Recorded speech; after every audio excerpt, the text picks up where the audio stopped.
Greetings and salutations, and welcome to episode 154 of Ref the District. I'm Nathan Perry. That's the Stoner. That's Trev here, bringing you all the great news as it is Dallas week. Now, it's a little bit of a depressing Dallas week, but then there's a little bit of optimism as we know what Monday brings for this fan base.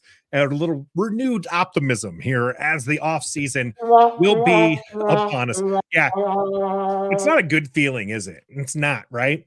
You see all of these teams who are in the playoffs starting their second string quarterbacks, and it makes you wonder, did Ron Rivera not realize that we were, out of the playoffs, and he thought maybe we're in the playoffs, so that's why he wanted to start Jacoby? Because he didn't know that we got eliminated last year.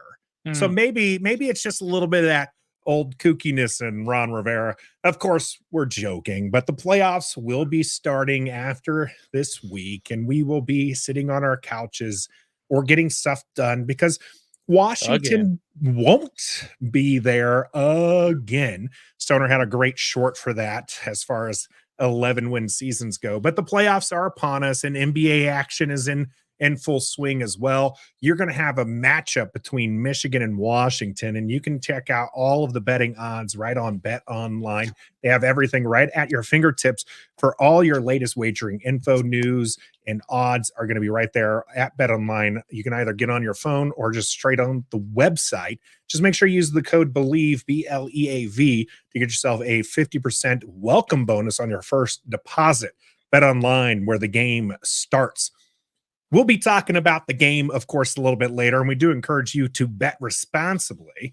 And we'll be talking about Dallas, mainly probably about the Sam Howell getting the start over Jacoby Brissett and everything that's not really Dallas related. Because in the Cooldown, we'll be giving you our game predictions and how we feel the game is actually going to go. So stay tuned for that. Here in the Don't Sleep warm-up, though, we're going to talk about investing in the line. I did far too much Google Sheet work here, and we're going to get firsthand experience with it here, and we've already got lots of chats going on here. Yam starting things off, Ray in here, Gus in here as well, who this is what I love seeing. Gus, love seeing this. Make sure we see, of course, that path in the comment section, because I will absolutely start so we can bring it up when we talk about beating Dallas. I personally, guys, I really don't care where we're drafted. Would it be exciting to pick two? Yeah, number one pick is already locked up. So Washington's not going to get the number one pick. But yeah, it would be exciting to be the number two overall pick. But I'll tell you, after doing this research, it's a little scary. All right. Yeah. It's not as exciting as it should be. Yam, Gus, locked in law here as well. The comment here, not going to be able to share it for the language. Nick Grimjaw. Let's see. Lots of people in here. I missed a lot of chat because I was a little delayed because we were just mesmerized by all the work I did here on this Google Sheet. In fact, let's go ahead and just take a look at it as far as no, we won't take a look at it. Let's discuss and then we can pull it up. How about that? All right. Trev, where do you stand on how Washington should invest in the line? Should they use that top pick of theirs? They're guaranteed to pick top 5. Okay, I'm pretty sure at least they'll be in the top 5. I haven't. They can fall to 7, I believe. 7's the lowest they can drop. Okay, all right. Possibly. So they're guaranteed to have a top 10 pick. So should they use that on the offensive lineman, or maybe can they build through other means? Well, since we have a lot of draft capital and cap space coming up too. I don't know. Right now, I just think that if we have a top 5 pick, and our biggest need is the most important position of the whole game, quarterback, you take a quarterback. These offensive linemen, every single year, there's always a top 5, like a couple of top 5 prospects, offensive linemen that could go top 5. You know what I'm trying to say?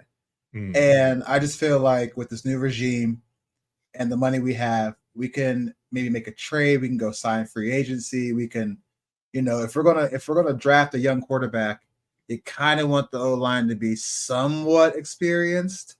So it could treat your number 2 pick a quarterback, rookie guy, a lot better than what we did to Sam Howell. Mhm. Yeah, I know we invested did that for free agency, but we didn't have a lot of money. A lot of, we didn't have the culture, we didn't have the staff to make it attractive to come here. We didn't have a good draft.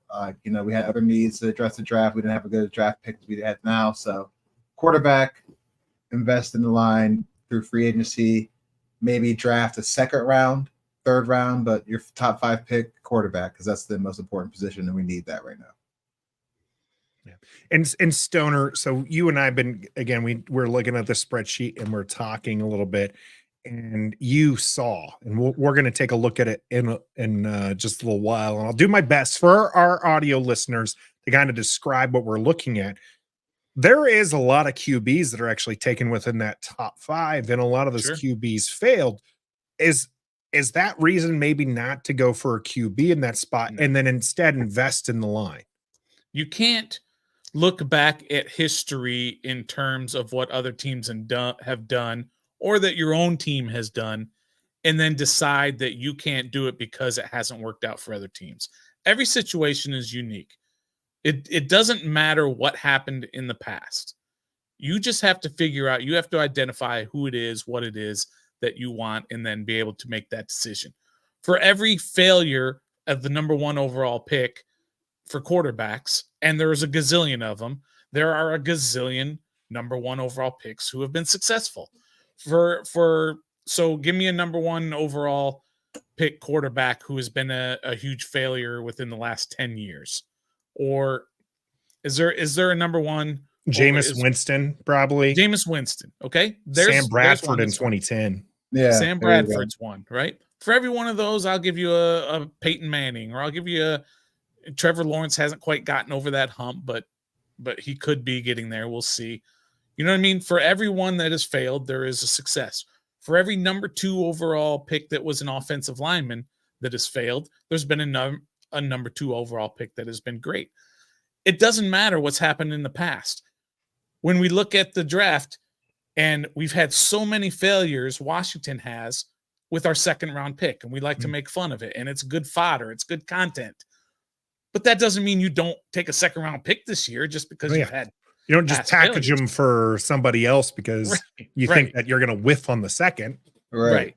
So, but what it comes down to is that whoever they decide to hire as the GM and coach and scouts and all that, whatever they decide to do, whatever their frame of mind, whatever their strategy is, that's what we have to get behind and kind of go with it. They might come in and they might say, we're going to build a line, then we're going to get a quarterback. Or they might come in and say, you can't neglect the quarterback when you're the number 2 pick. You have to go for it and figure out the line. Whatever it is, we don't know that yet, and we'll figure it out. But me personally, for months and months, I was like, steadfast right here. You have to draft an offensive lineman. Why? Because you thought you already had your quarterback. Sure. And then now you have to build the line. Yeah, we found out week 8 offensive lineman guaranteed. It wasn't even a question. Now that whole thing has changed. Yep. And now you don't have the quarterback. And if you're picking first, second, third, I don't even care if you're picking 7th. You got to figure out a way to get up to 1 or 2 to get one of those guys. You just have to do it. We've been talking about it since the day we started this podcast, almost 3 years ago now. It's irresponsible if Washington doesn't fully address the quarterback position in the offseason. And here we are again. And it would once again be irresponsible if they don't. So to be fair to the front office, I'm all over the place. Yeah. Because you don't know yet. You don't know. And to be fair, Stoner, the front office did address the QB position, just maybe not in the way that we would have or that panned out to be a long-term answer, right? Fair. They got Fitzgerald. We all knew that was probably going to be a bridge quarterback, but could potentially lead the team to the playoffs. He gets injured within the first quarter and a half. They trade for Carson Wentz, and the deal was set up precisely the way it ended up working out. If he was bad, he was going to get cut, and you cut your losses. You lose a 3rd round pick and $28 million for 1 year. But if he pans out, you have your QB of the future, right? So they were trying to do this idea of building up the roster and then placing in a QB. And that's what a lot of people were trying to talk to us about, was that's how they want to do things. And it's like, well, that's the wrong way of doing things. And it didn't work out for him. That's not to say it won't work out for the next regime if they want to try it that way. But I got in a lot of trouble with people when I said when Washington started that getting into the top 5 range, I said the closer it gets to 1, the more guaranteed we're going to see a QB taken and not something else. And people are like, oh, you can't do this. You can't. Sam is the guy. He just needs this. He just needs this. And we're hearing all these excuses for why Sam wasn't performing well and Washington keeps on losing. And to me, I wasn't trying to talk about Sam Howell as much as it was just the reality that when you get into this range, you tend to take one of the best. You're taking the best player available. And at that point, QBs tend to be the best player available because they're just so valuable to a team that even if you might have a lineman like the one we have on screen here, who I'm not even trying to pronounce his name. Fashanu. That's not hard. Fashanu. I always want to say Fasho, but hey, he's Fasho. He's Fasho, right? He's Fasho, and everyone loves him, and it's great. But he's probably the 4th person taken in this draft. All right, 4th or 5th? Yeah, sure. Yeah, you're gonna see 2 QBs, and you're gonna see Marvin Harrison Jr. probably go before him, and Joe Alt will probably go before him too. Right. That's why he's either Joe Alt is Joe Alt is another one who I'm hearing. And so it's just like, I don't want to get into the draft specifics here. And that's not what this conversation's for. It's more of a generic, because people are like, you have to draft an O-line and that's what we need. You need to build this team. And we understand that there are different ways to go about it. So I, at first, just kind of wanted to see, how did teams build their line? Well, maybe not necessarily, because there are some of these that were free agents, and we're going to see that example of that. Building your line, Nathan. But what I'm saying is, like, how are they taking? Like, are these first round picks that are in the best lines? Or are these, a mixture? There's a lot of undrafted free agents that are performing on good teams. So I just kind of wanted to see where we were in terms of that, and so let's get straight to it. Because again, I'm not going to get into the draft specifics as much as I did want to share here the work that I've been doing. So it's a great chart, might I commend you, Nathan, that once you kind of look at it and study it and figure out what it's saying, it's fantastic to look at and learn from. Absolutely. I absolutely want feedback on this. So for our live listeners or people who are watching this on the rewatch, if you can see it, if there's a stat that you would love to see added to it, so that way we can kind of, show that this is how they're performing. So for our audio listeners, what we're looking at here is I have the teams, I have their current winning percentage, and then I have a list of their line going from left to right. And with that, I have where those players were taking in the draft, which round they were taken in the draft. And for example, here we have Jacksonville Jaguars. They have Walker Little taken in the 2nd, Ezra Cleveland taken in the 2nd, Luke Fortner taken in the 3rd, Brandon Sheriff was taken in the 1st. Now he was a free agency pickup, but he was still taken in the 1st.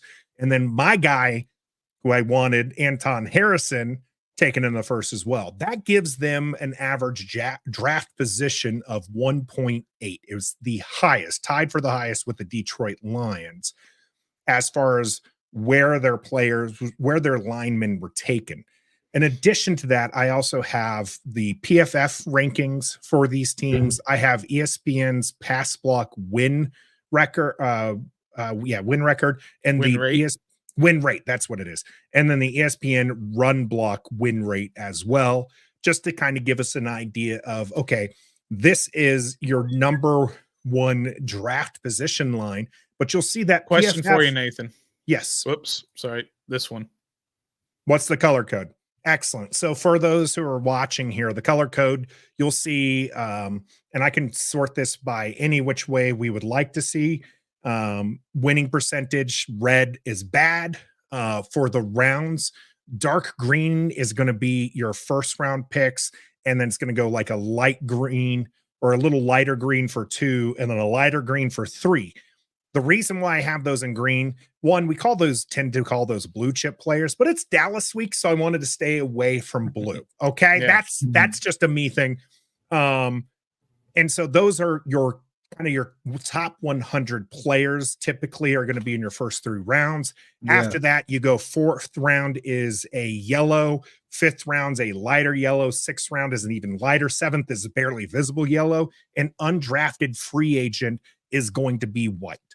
And then again, for all these other ones, you're going to see that the color rating here, the more orange or red it gets, the worse it is in the scale of things. So let's get to Washington. All I did to get to Washington here was sort the average draft position by the highest number to the lowest number, which means that Washington has not invested high draft picks in its starting line. So this might be a little bit skewed though, simply because of who's playing. You have like Scott because Andrew Wiley's hurt. Right. Andrew Wiley is also an undrafted free agent. Okay, so it doesn't matter. I'm going to double check that, but I think I think I looked that up as well. Let me you keep talking. I can look it up for you. Yeah. Okay. So I'm fairly certain if he's not, he might be a 7th. It's not going to skew it enough to really take it off of there. Okay. And so we have a 7th round pick in Charles Leno, a 4th in Sadiq Charles, an undrafted free agent, Tyler Larson, who was the center Washington ended up wanting to go to. Of course, they started with Nick Gates. The line ended up performing a little bit better, not much, but a little bit better with Tyler Larson. Sam Cosmi is a 2nd, and then an undrafted free agent in Trent Scott. And then Wiley is an undrafted free agent as well. And so I could have gone with that. Stoner made me type out the names this morning. I had all the sheet ready except for the names. He's like, it'd be nice if we had names. So I had to redo 90% of this chart because the names actually threw everything off. But this is where we're at. Now you'll see with Washington. And there I saw that someone is on the phone. So I appreciate you, Jim, for watching here. He's coming from Twitter. So I know you can't see the sheet. So again, we have audio listeners as well. I'm going to try to talk through this as much as possible. I don't like reading necessarily off the screen, but I want to make sure our audio listeners can follow along here. Washington is ranked 20th in PFF ranking, but you'll see that their pass block win rate is actually kind of a light green, meaning that it's actually towards the top of this chart here. Actually, I got to go some Z to so there are Washington would be ranked 13th in the pass block win rate. And this is where I know things are going to get funky. All right. And we're going to go back to, we're going to leave the screen here and just talk for a little bit as far as what I went with and why I went with it. Okay. These are available data points. And I have a blank sheet of paper here. So people are like, well, this is actually a better data point. You tell me and I'll write it down and I'll add it to the chart. If it's behind a paywall, I'll talk with Stoner. We'll take from the ref account and we'll put it there. I know, for instance, Stoner, you're going to go off the sniff test. And a lot of people like Trev will go off the eyeball test, or they're like, I don't care about all this funny business. I want who's the best offense. So Trev, tell me, who do you think is the best offense? And I'll pull them up here for us to look at on the chart. The best offense? Yeah. Wow. Hate to say it, but we're probably playing them on Sunday. You said the Dallas Cowboys, okay? I mean, so I'm going to start 32 touchdowns. Yeah. So let's see here. Dallas is only 15th in your average draft position. So they're dead center. So they're dead center with what they're bringing to the table here. And so let me see if I can at least a little bit highlight here. Doesn't do a great job, but Dallas Cowboys, of course, they have one of the better winning percentages. They have Tyron Smith, who was drafted in the first, Tyler Smith, who was drafted in the first, Tyler Biadaz drafted in the fourth, Zach Martin in the first, and then an undrafted free agent at right tackle and Terrence Steele. PFF does have their line ranked as the 6th best. And they do have strong percentages both in the pass block win rate and the run block win rate. So, but like we pointed out here, they're dead center in how they invested. So even though they have 3 first round picks, and you'd think that would make them one of the higher ones, they also have a 4th rounder and an undrafted free agent, which kind of pulls them down there. And yes, Gus Bus, we have 3 first rounders that we're talking about on this line. There are some injuries there, and I didn't put their backups who are currently playing because I wanted to see just kind of who is, because those injuries had happened more recently. One of the things that I want to make sure people understand with this is similarly to Washington's defensive line, the vaunted defensive line that we had various nicknames for, right? Because they were all first round picks. It never got off the ground. Right. It didn't work. So even though that's an example of first rounders on one of the better offenses, I showed you there's 3 first rounders on the let's see here. There's 2 first rounders on the Giants. There's 2 first rounders on the Broncos. So it's not necessarily having to get a first round pick. And then I could probably go even further to show you where they were taking. In fact, actually I could, because Washington has a top 5 pick coming up to them, right? And so one of the things I wanted to look at was, with the top 5 pick, how many times was a tackle taken there? And in the last 10 years, the tackles taken were Andrew Thomas, Brandon Sheriff, who ended up moving to guard, absolute stud at guard, but was drafted as a tackle, Greg Robinson, Eric Fisher, Luke Jokel, and Lane Johnson. Stud. It's interesting you say Eric Fisher and Luke Jokel are studs. They're out of the league. Yeah. Well, I mean, but they were studs in their time. Sure. But I mean, we're talking this is a decade now. Yeah. That was a full 10 full seasons ago. Yeah. So if you can get a guy, and I think Eric Fisher just this past year. I think there's this past year. Yeah. Yeah. He was out of the league. And Lane Johnson's still playing. He's old. Yeah. And Lane Fisher Johnson was last year, I believe, and I could be wrong. I think he was a Pro Bowler last year, even though he retired after that. So if you can get 10 years of Pro Bowl type play with your top 5 pick, that's what you're supposed to get. Exactly. Right? So there's only been, as you say, there's only been what, 6 of them, 5 of them, 1, 2, 3, 4, 6 of them? 6 in 10 years. I would say all 6 of them, 5 out of the 6 of them, Greg Robinson was. I was going to say Greg Robinson. Yeah, he was a bust, and we don't know about Andrew Thomas yet because he's only in year 2 or year 3. We're not sure. You've got studs there, and then when you go and you look at all those quarterbacks, and there are in the last 10 years, just by glancing at it, 15 to 20. Yeah, dog. Yeah. And how many are studs? And you can't go with the last 2 years, but you've got 2 studs. I mean, 2 is in there. Burrow's in there. That's about it. When you have Trevor Lawrence. Trevor Lawrence. CJ Stroud looks like a stud. Anthony Richardson looked like Cam a Newton was stud. MVP. Cam Newton won MVP.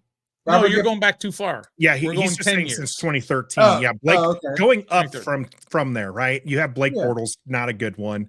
Jameis Winston, he's a backup. Marcus Mariota might be out of the league next year.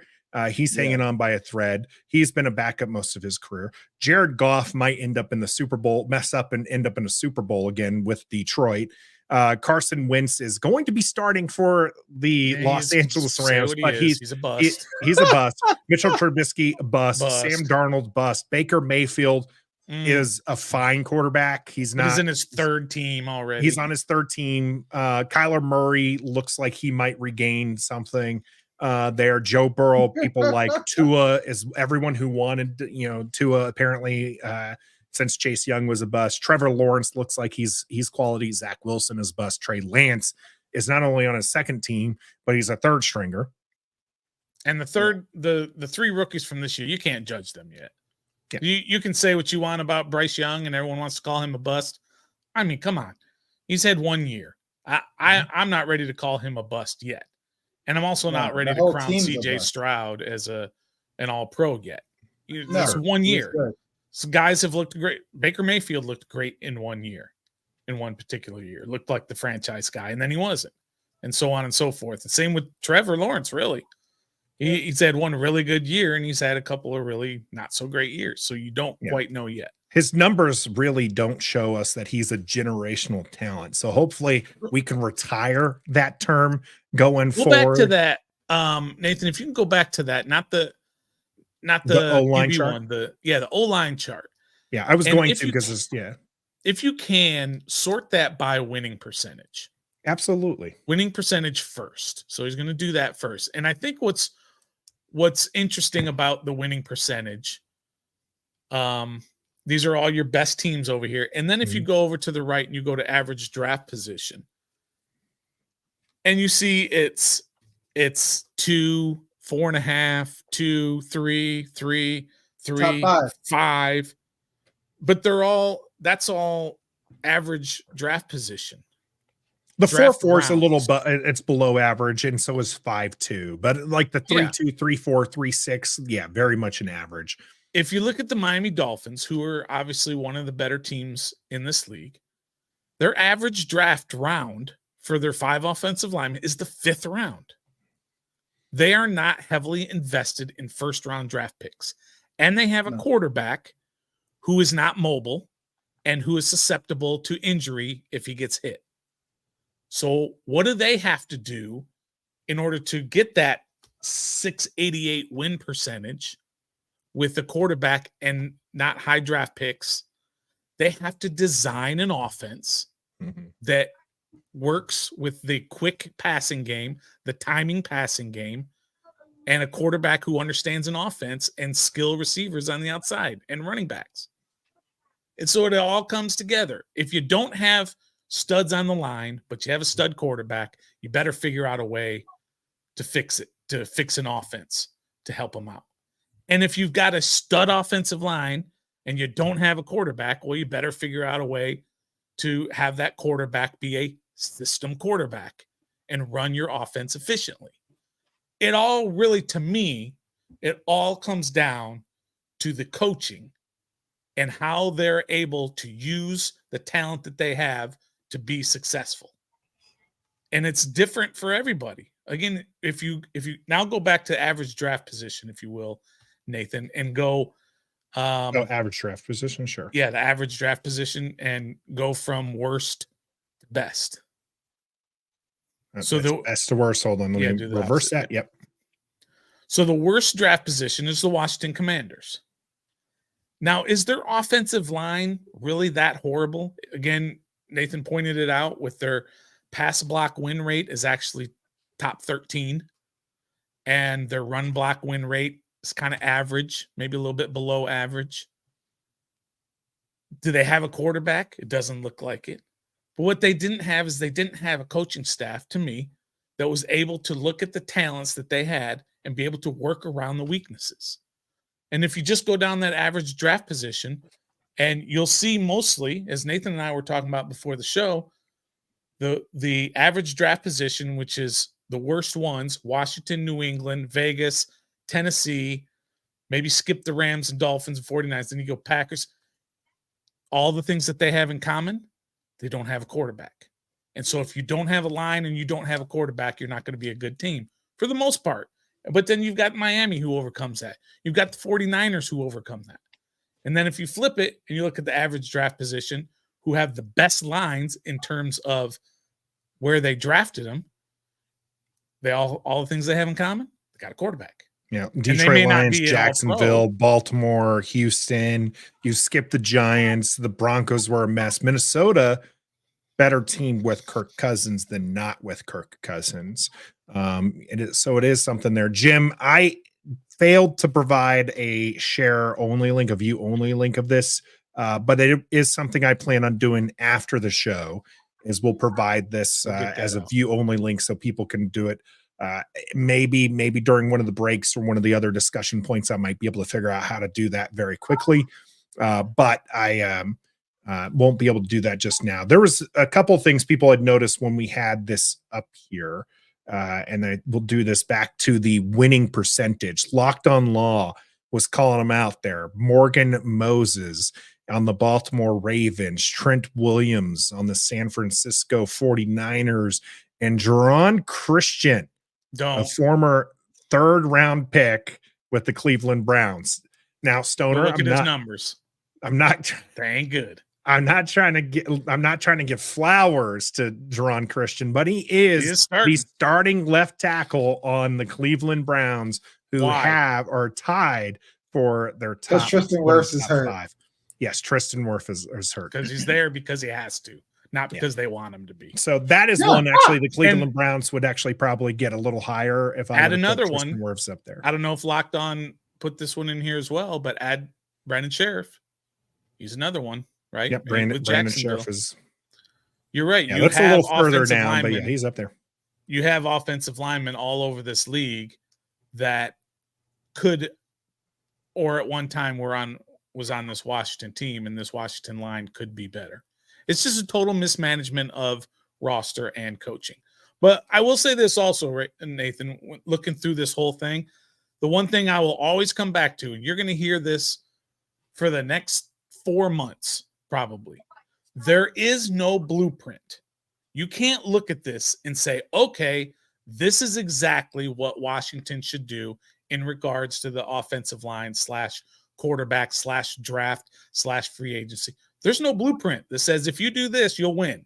Because if there was, everybody would do it. It just comes down to whoever is the talent evaluators for an organization, the general manager, scouts, all that good stuff, identifying who those players are, working with the head coach, and deciding on how that player will fit effectively into the team's plans offensively, defensively, and then having a coaching staff being able to properly coach them and designing plays, again, both offensively and defensively, to take advantage of the strengths of these players. But you see a lot of times they want to bring people in and teach them their system, their way of doing things, instead of saying, oh, Tua's got a strong arm and he's very quick with his decisions and he's super accurate. Okay, let's design an offense where he drops back 7-step drops all the time because that's my offense. You can't do it. You have to play to their strengths and design around their strengths. But there's no blueprint. There's nothing that says this is what you have to do. But I will say also, you got to get a quarterback. I do know that. Yeah. Period. That end of story. Period. Over anything. The value of getting a quarterback in the top 2, 3, 7, wherever you happen to be, takes precedent over anything that you want to do with the rest of your roster. Yep. I agree. I'm sorry. I was working, and I'm going to go ahead and see if this will work. I'm going to post the link that should pop up in all of the areas to get to. So the doc is published. Someone's going to have to test that out for me, make sure it works the way that it was intended. But because I do want this data to be available to everybody, and I want people to give input to it. I want, if there's, again, something that someone wants to see there, I can absolutely put it in. And I'm going to continue working on this, especially as we get closer to the draft. I want to see how teams are built and what we can do. It's not just going to be the O-line. It's not just going to be the top 5 of the draft. It's going to be where value can be given at any point, because I want people to take a look at this and make a more informed decision.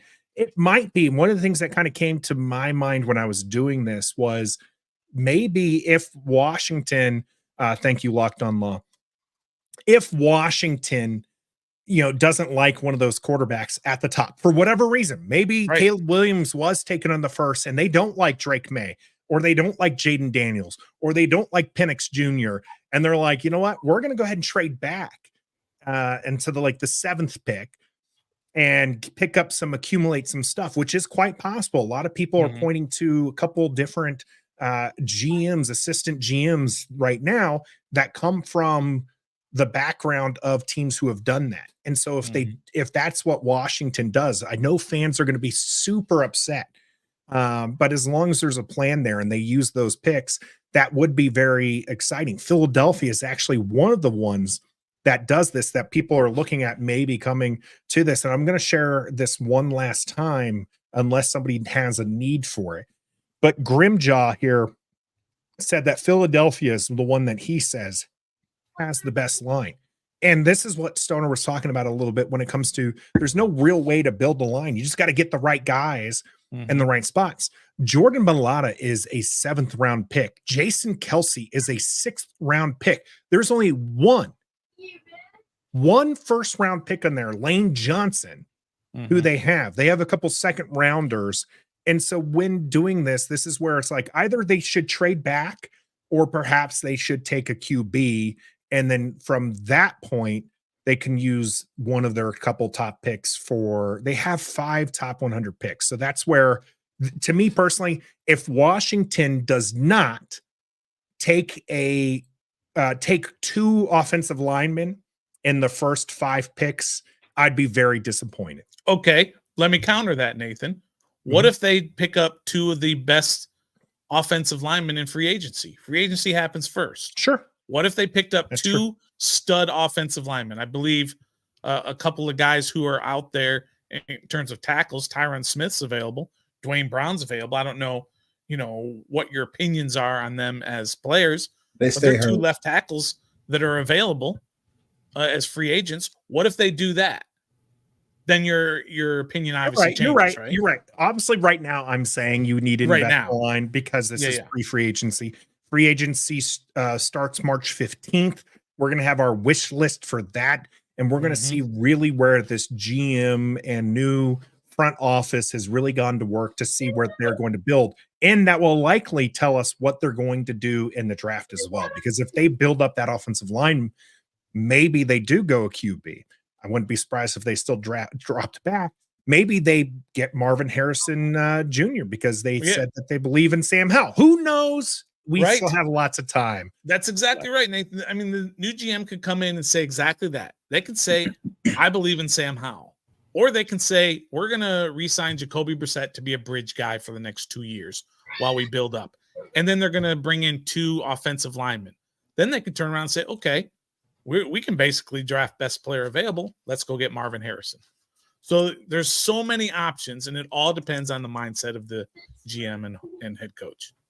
Yeah, it's going to be go ahead, Trev. You don't have to be a genius for this draft. We have the number 2 pick potentially.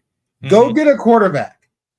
Bottom line, period. There should be no other discussion. I don't care who the GM, whoever comes in here should know if we have the number 2 pick and our previous quarterback just almost broke the record for sacks taken. Before that, we had Taylor Heineke. Before that, we had Old Man Fitzpatrick, Garrett Gilbert. We've had all these.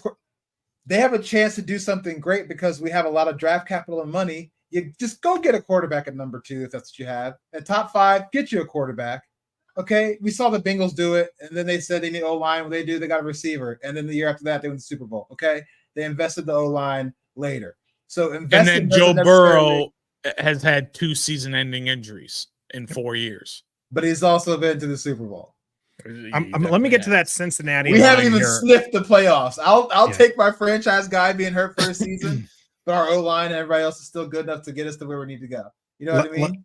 Yeah, I'm gonna get to the Cincinnati one here in a little bit here. Pick 2 in QB, and I will caveat, like we said, with Washington's draft history.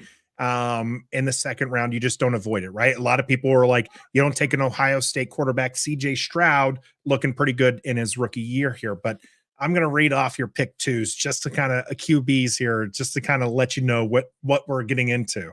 Zach Wilson, Mitchell Trubisky, Carson Wentz, Marcus Mariota, and RG3 were all taken since 2012 on that second over position. Again, not a reason to shy away from taking a QB. Just wanted to point out there that, oh my goodness.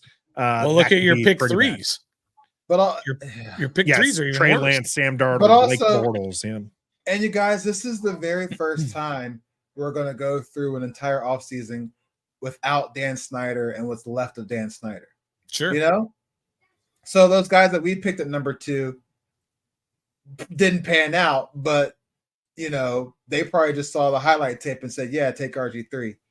They just saw the highlight tape and said, yeah, take Chase Young.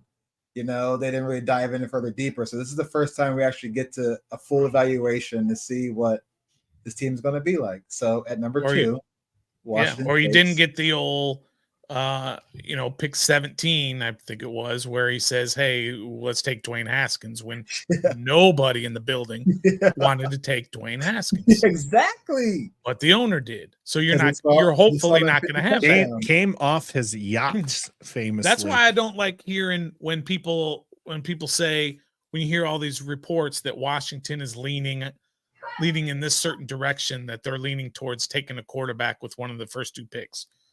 You don't even know who's going to hear that. Right. I don't want to hear that right now because I don't want to. The only one who would be Dan Snyder and Eugene Shen, and I don't want them deciding the direction of the franchise. You mean Josh? What did Harris. I say? Dan Snyder. You said the former guy. That's $1 and then some. Yeah. For trying to do not put that bad juju on us. Okay, we got rid of that. I don't want Josh Harris and Eugene Shen having this early decision on the direction of the franchise when the most important people to make those decisions aren't even in the building yet. Have they had discussions with people? 100% they have. In fact, you might see a GM get hired within the first 2 weeks after the end of the season. You probably will, and possibly even a coach. Yeah. So they've been talking to a bunch of people, but you don't want to hear anything coming out of camp saying they're coming out of Ashburn. We're interested in Caleb Williams at number 2. Yeah, you don't want to hear that. You don't want to hear that. That means the owner is getting involved in personnel decisions, and we will not be taking him. You want to hear that with like a week or 2 before the draft, that because that's what all the other or at least a week or 2 after the new people are in I'll take it the day after they come in. Okay, if the guy comes in and he says, if he's already said, here's the path that we're going for, we're taking Michael Pittman Jr. at number 2 and moving on. And maybe and Yam, I know Yam's in here, and Yam cannot stand Jaden Daniels out of LSU. He says Caleb or Drake, right? But not Jaden Daniels. I don't know if this GM and coach come in and they say we want Jaden Daniels, I'll be your biggest Jaden Daniels supporter in the world. Because we haven't sat there before last year, right? He actually he actually had a good year last year in LSU, but he had a lot more running numbers. This year, Jaden Daniels really exploded on the scene with passing numbers. I'm going to be doing deep dives, and I'll probably actually change this from O-line data to just ref the district data, and I'll keep updating and giving tabs and kind of doing it. Because one of the other things I'm going to dive into, because someone had mentioned this, was, because Washington went out there at like pick 5 and pick 4, they're like, oh, well, they'll get the 3rd best quarterback. And I want to see when the 3rd best quarterback is in each of these drafts, because it's sometimes not as bad as you would think. I'm going to just go over by myself here. Anthony Richardson was the 3rd one. Trey Lance, not good. I don't have anyone in the top 5 who's a third quarterback picked on here outside of Alakai Smith. Woof. Okay. Akili. He doesn't deserve to have his name pronounced because he was a draft bust there. But I'm going to go deep into it because I know Josh Allen was one.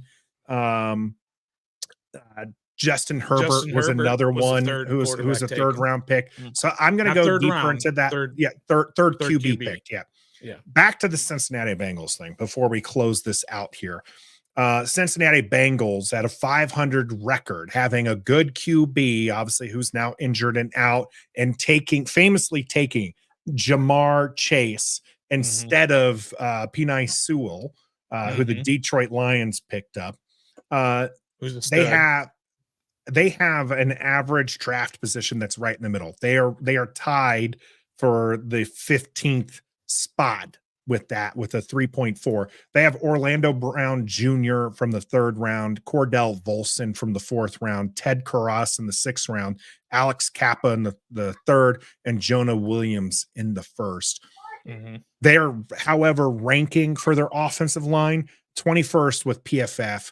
their pass block win rate is at 51%, which ranks them below average, and their 72% run block win rate is also kind of average to below average. So their line draft not heavily invested in, and also not performing very well there for them there. So again, we'll be keeping this updated. We're going to be finding more data, and we will take people's opinions on it and what we can possibly do better, because I know people aren't big fans of PFF rankings.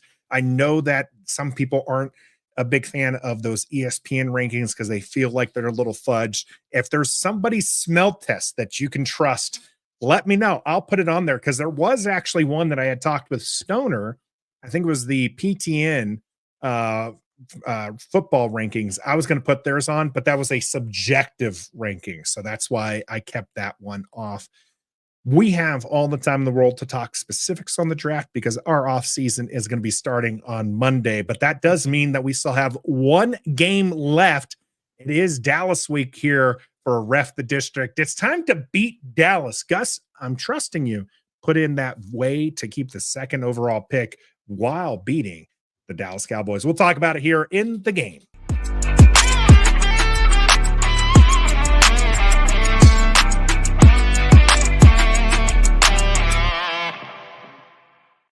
Now that we got all the heavy analytics out of the way, we can just talk some football here as the Washington Commanders host the Dallas Cowboys in the season finale. Second year in a row that they've done this. Last year was the debut game for Sam Howell, who came away victorious, even though they were playing against the Dallas starters through most of that game. And Dallas had something to play for then. And they also have something to play for this game. So I expect them to come out and try to win this game. Sam Howell getting a start again, as he was named the starter over Jacoby Brissett. Trev, there's been this back and forth. Sam Howell gets benched for Jacoby. Jacoby has a hamstring injury. Sam comes back in as the starter. Now he's named as the starter. Where's your trust level with Sam as the starter for Sunday? Just get it over with. I mean, this last game is not going to show me like, dang, well, he might actually could be QB1 next year. We'll just build around. No. I was a fan, a little bit biased. I'm a Tar Heel fan. I watched his tape. He was better the year before he came out. He lost weapons his senior year, still put up some numbers, but I still think he was better when he had people help around him. He's just not ready. He's not ready. Yes, he has some shiny moments. That Eagles game that we keep bringing up, and the Broncos game where he had that throw to Terry McLaurin, that was beautiful. But it's a diamond in the rough, so to speak. Every dog has his day. Another way to say it, in a positive way, though. So there's nothing that this game is going to make me trust him any more than I do now. He's the first quarterback that has started the entire season since Kirk Cousins 5, 6 years ago. So that's cool. He has a chance to get Terry McLaurin 1,000 yards with like quarterback number 1,000,002. That's cool. He could get to 4,000 yards. I was about to say he's not that far off from. That's cool. From 4,000. I mean, which is kind of remarkable when we had like the offense we put on the field every week, and he still almost threw for 4,000 yards. That's cool. But there's nothing about this last game that's going to make me think that I should trust him any more than I do. I appreciate what he did for us, but he's got a long way to go to be a winning quarterback. He has the tools, apparently. We've seen it, but yeah, it just you're out on the Sam Howell experience. Yeah, man, I'm done. Stoner, we've had, we've talked about it before, and we know that you're not a big EB guy, but Mike does want to flip the script on us here. I wouldn't throw Sam in the trash just yet, Mike says. What is your trust level with EB? Wow, that's kind of a loaded question. Yeah. I don't have a very high level of trust with Eric Bieniemy either, because it just seems like he's incapable of adjusting to the talent that he has in front of him, or the lack of talent, if you want to put it that way, because he just refuses to run the ball on a consistent basis. So You know you have a bad offensive line. You know you have a quarterback susceptible to taking sacks. Design something so that that doesn't happen. And it just feels like he refused to do that the entire year. However, great quarterbacks are great quarterbacks. And it doesn't matter your offensive coordinator. It doesn't matter your offensive line. It doesn't even matter your receivers for the most part. You can see it on the field week after week, no matter what. And you didn't see that with Sam after a certain amount of time. There was a period there where he was balling and you said, this is your future quarterback. But he proved over the course of a season, once defenses were able to figure out what his weaknesses were and they were able to exploit him, and he couldn't overcome it. And he hasn't been able to overcome it. But I do have a hot take alert for you along the same lines here. And my hot take alert is, I wish we had a siren or something. Taylor Heineke is the downfall of the Ron Rivera era. If Taylor Heineke did not tell Ron Rivera to start Sam Howell in week 18 last year, game 17, if he had not done that, then Sam Howell wouldn't have gone out there and looked impressive, and Ron Rivera would not have gone home and told his wife that, oh, I didn't realize this guy was a stud that we had here. And maybe they draft differently, or maybe they go get a different guy in free agency. And maybe this season is completely different if Taylor Heineke hadn't if he had shut his mouth and said, go start Sam Howell in that last game last year. No, Stone. I think we're missing this. This is maybe the sound effect if it comes through here. Rim shot, because that's gotta be a joke, right? That's gotta be a little bit of a joke. Well, it kind of is, but the point is, yeah, it's kind of along the same line. Is that what we saw last year in game 8 or game 17, week 18? What we saw is a glimpse of what could possibly be, and their entire offseason changed with that one performance against the Cowboys in that last game, because there was nobody here. Nobody in their right mind who said Sam Howell could possibly be the future until the game. Exactly. And now you've got the situation this year where it is one more game. What if he does go out and he balls out? Congratulations, Sam Howell. You finished. Does that change people's minds? That is actually exactly what Brent was saying here. What happens if Sam has a great game against Dallas, and then we're talking about a QB in the first round? The thing with that is, and Trev, I don't mean to jump on your toes there, is one great game isn't probably enough to erase the bad games, the bad tape that we've seen. It does maybe show some promise that maybe the trade back, build up the line, stick with Sam and maybe another bridge quarterback, just because they want to build up this team and the holes. They see that this roster maybe has more holes than they would like. I'm definitely in the ballpark of Stoner with trusting what it is. But as far as Sam Howell and him having a good game, I want him to have the best game. You don't, Nathan. No, I want him to walk away with a great game. No, you don't. And a victory for Washington. I do. No, I do. Because you don't, Nathan, because that's going to the Howlers to come back judgment. Out. Right. I don't care about the Howlers. I care about the GM's decision. Right. What if the GM looks at that tape? Let's say the GM is right here. Worth their salt. Any GM is worth right their salt who can look at the body of work that he's put out is not going to sit there and take this one game, which we'll just throw out some numbers: 350 yards, 3 touchdowns, and 1 interception. Okay. No, you have 0 interceptions. 23 for 27 for 343, 3 touchdowns, 6 rushes for 42 yards and another touchdown. Then what are you going to say? You're going to say, congratulations. And he ran over Micah Parsons on one of the touchdown runs. Congratulations. Okay. I absolutely would play that clip over and over and over. And I might have an entire Ref the District video that is just that on loop. Just let people watch it over and over again. Yeah, I'm pretty much with you, Nathan. I don't think there's anything that Sam can do in this game that is going to change the mind of a competent GM. but you don't know that we're getting a competent GM. No, we You are. got to assume you're going to get a competent GM. No, we you are. might get a GM. Everybody wants these GMs with ties to North Carolina or something. And maybe they like Howell for that particular reason. Sure. Oh or you've got a GM that's tied to Philadelphia, and he watched the 2 Philadelphia games, and he was a stud in the 2 games that they played against the Eagles. And if the assistant GM for the Eagles, who's rumored to be in Washington's sights for the job, he saw Sam ball out for 2 games. He's like, you know what? Then he's Josh Harris calls him up on the phone this week. And so this weekend, his focus is on Washington and Dallas, and he sees him go out there and run over Micah Parsons and score 4 touchdowns. It might sway him. You just never know. And then you're screwed. And then this team is screwed. So there's nothing about Sam Howell that's going to sway anyone outside of his own family. Let's just be honest right now.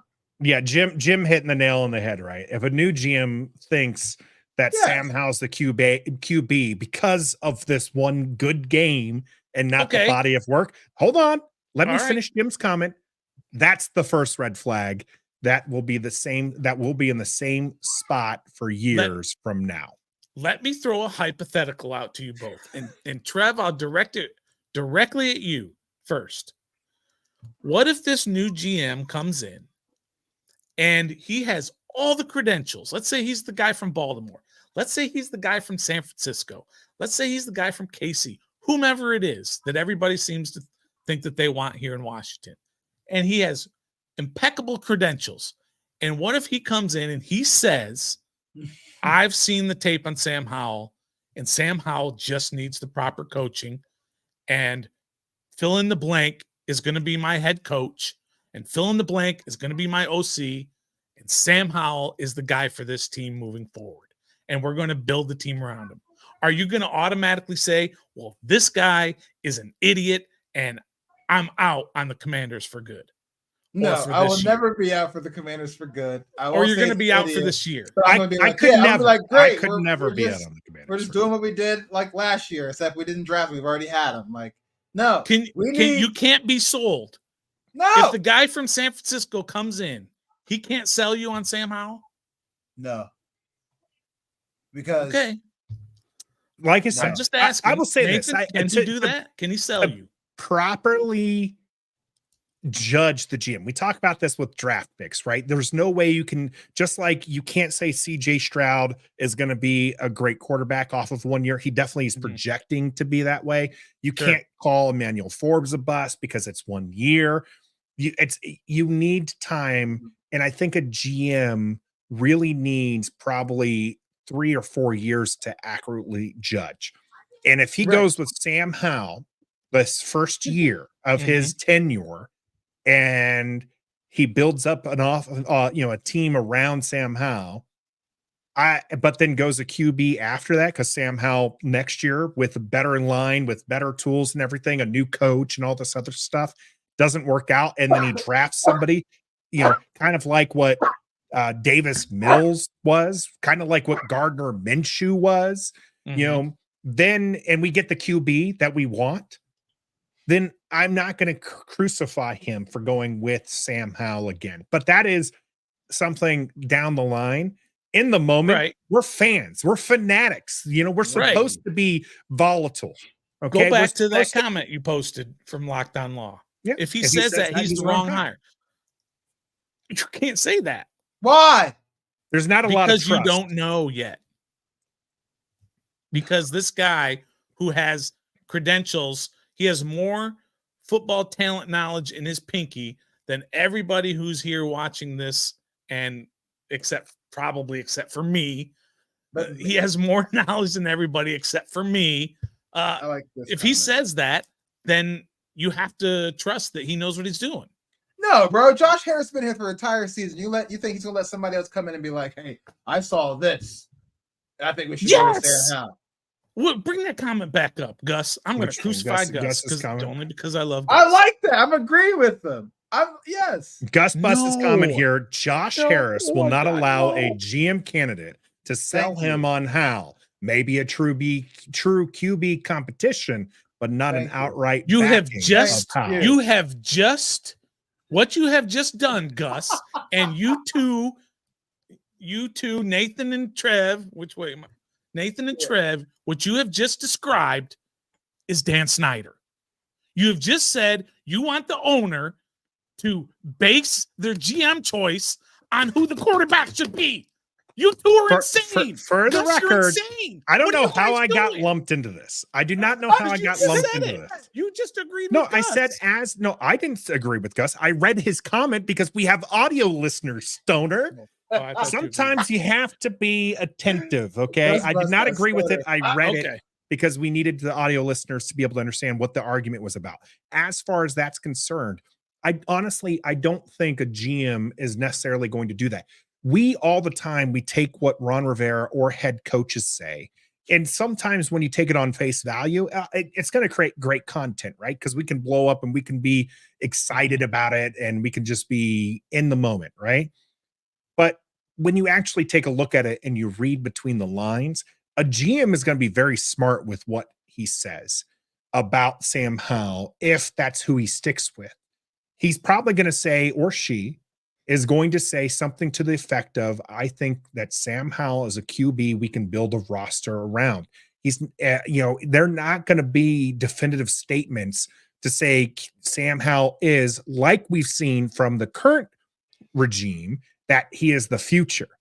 What we're going to see is a head coach, an offensive coordinator, a GM, football operations people who say, if they don't take a QB and they stick with Sam Howell, they're going to say, we've seen things from Sam Howell that we believe we can win football games with. Those are the things. Nathan. Those aren't necessarily saying we're going to keep Sam Howell in the future, but Nathan, he's this quarterback this year.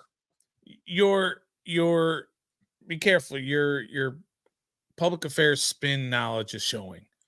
All you're doing is you're talking about narratives, and you're talking about press releases, and you're talking about what people say in press conferences. I'm talking about what's really going on behind the scenes. Yeah, and behind the scenes, he's not going to sit there. And he says Snyder was pushing a bad QB on the franchise, which is true. In this scenario, Harris would be avoiding the backing of an unqualified QB. He's unqualified. You're saying Josh Harris is unqualified to make that decision. Josh Harris is unqualified to make that decision. And I don't want him making any sort of decision on his GM candidate based on who Josh Harris thinks the quarterback should be. Yeah, Mike is with you. Mike Lee is with you. Find the guy who is the best at evaluating talent and who is the best at understanding how to run a football organization, and hire him regardless of what his view is on who the quarterback should be next year. Oh, this is going to be in terms of Sam Howell. Yeah. That's why I'm saying if they bring in the guy from San Francisco, or the rumors are the guy from Baltimore, because Josh Harris loves how the Ravens are run, and you bring him in, and if that guy says Sam Howell's a QB of the future, hit your wagon to that guy and let's go. No, the future, because that guy knows more than any of us combined, except, like I said, except for probably me. You and Mike Lee here, because he agrees with you, Stoner. The only thing I want Harris to say is, hey, you run the football team. I'm just going to sign the checks. Mike Lee, me and Mike, we're like this. Thanks, Mike Lee, for jumping on there. Right. The code docker earlier said, I'm really enjoying your show. We do appreciate everybody jumping on. If you haven't already, make sure you hit that like button and subscribe to the channel if you haven't already.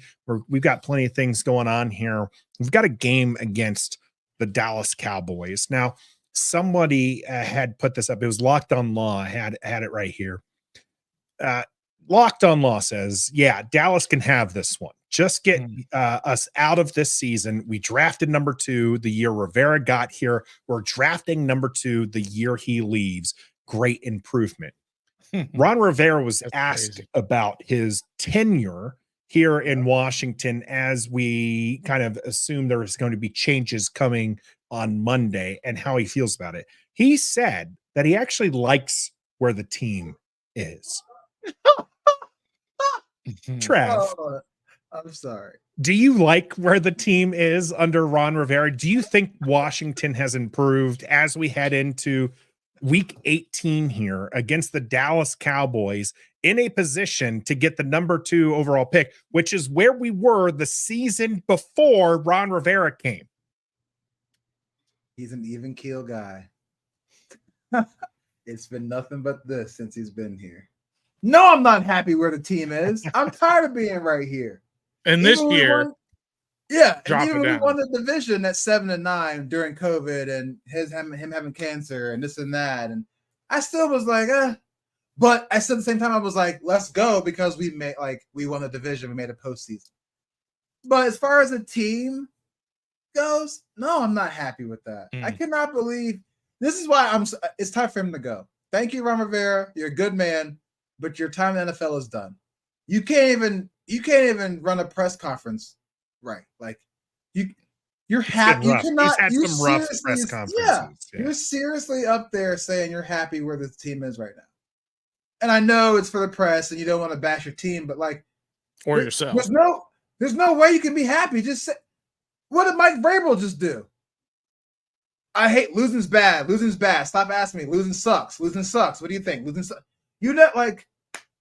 You only heard that when Ron Rivera said, I print the damn papers for the analytics and this and that. That's me. That's the only fire you saw in the press and the only honesty you saw in the press conference in all the years he's been here. So there's no way you can sit there and say you're happy with the team because that's BS, bro. It's BS. I think it's not saving your job. It's not saving anybody else's job. It's the last just let it out, bro. Your face, everything else says you're done except for this. So just go ahead and say you're like, yeah, we're bad. I'm not happy with where we are. Just say it. He did, in his defense, the kind of the extended quote there was he said he knows that winning is important and that hasn't happened.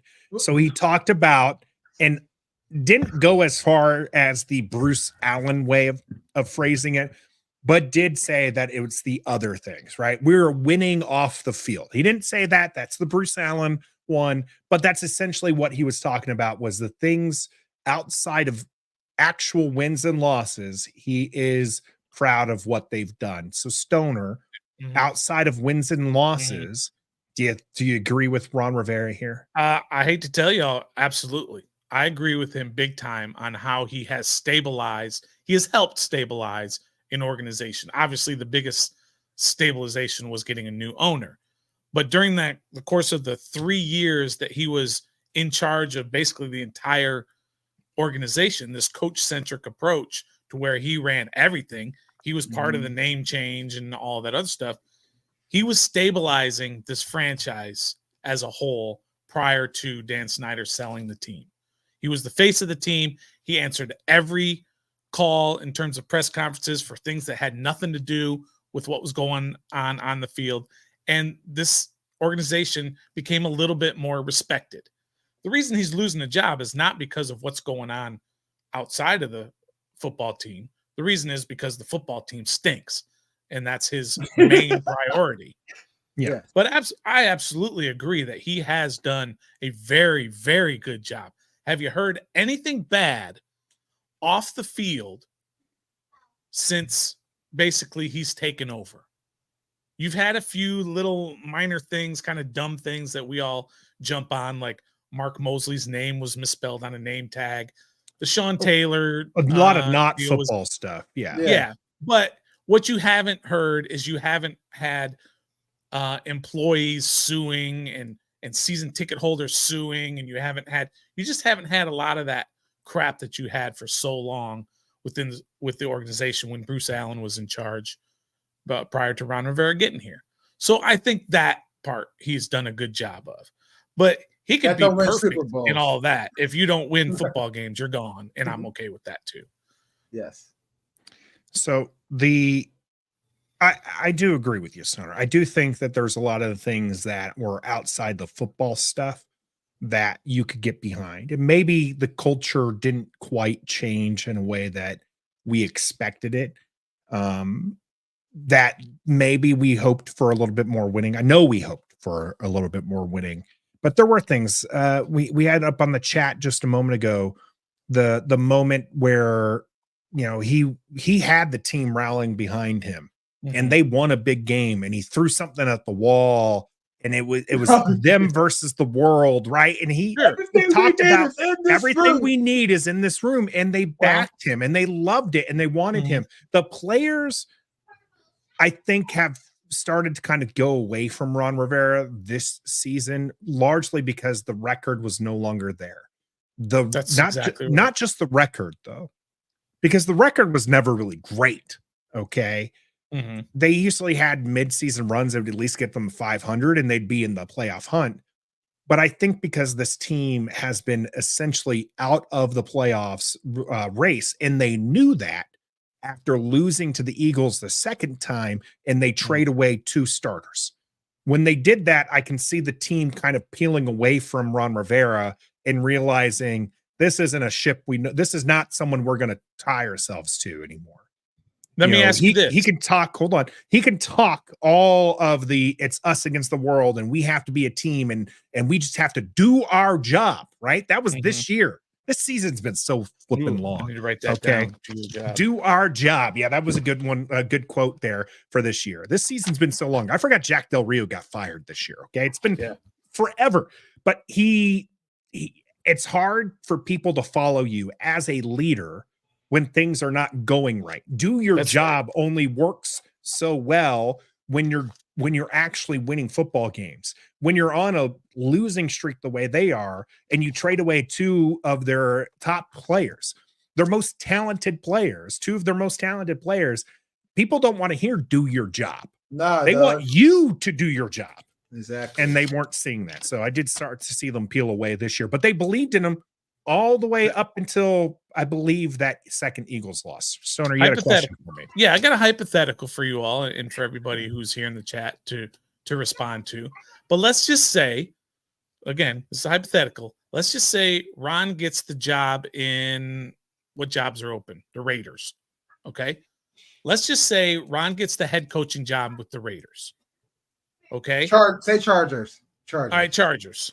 Okay. He gets the job with the Chargers. Do you think for a second that anybody who's on this team now, and I'll use guys who are kind of ticked off at the moment, Jonathan Allen, right? Jonathan Allen has hinted that he wants out, right?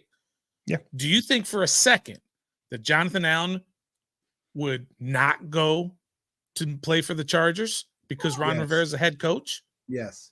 Or do you think that he would? No. Everything being equal in terms of pay is equal, whatever. Nope.